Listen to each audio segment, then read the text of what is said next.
Welcome back to the Red and Black Barbecue Shack, guys. It has been a while. It's great to see you.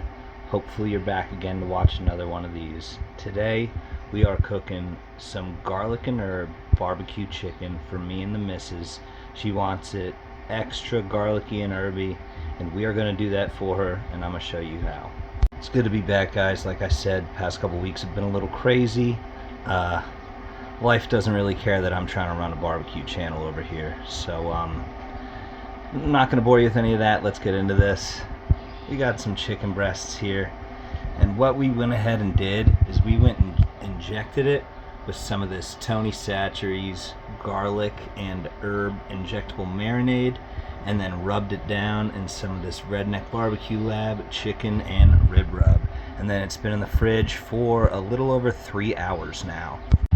But like I said, the wife wants it extra garlicky and herby, so what we're going to do now before we throw it on the pit is hit it with some more garlic powder and some of that Italian seasoning.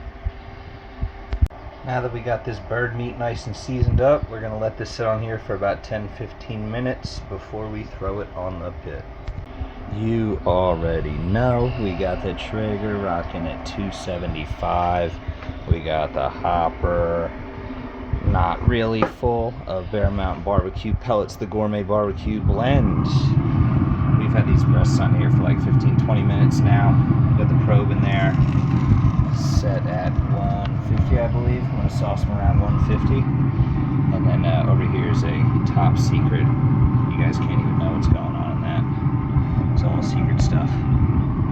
Alright, we're going to check back in a little bit. Just put the sauce on the chicken. That is a glaze of some Sweet Baby Ray's honey barbecue sauce and a little bit of butter. When those things come up to temp, they are looking great, and we'll be back in a little bit here. We pulled these chicken titties off the pit. They are temp and done, and we are letting them rest while we finish getting the sides ready to eat. Well, there we have it. That is an incredibly juicy chicken breast. 275 on the Traeger with chicken comes out perfect every single time. Alright, I'm starving. It's Sunday. I'm gonna go watch some Wicked Tuna. Yes, I doubled up on the starches. Don't worry about me. Like I said, it's been a long week here. Alright, thanks for watching. Make sure you like and subscribe. We'll see you next time. Deuces.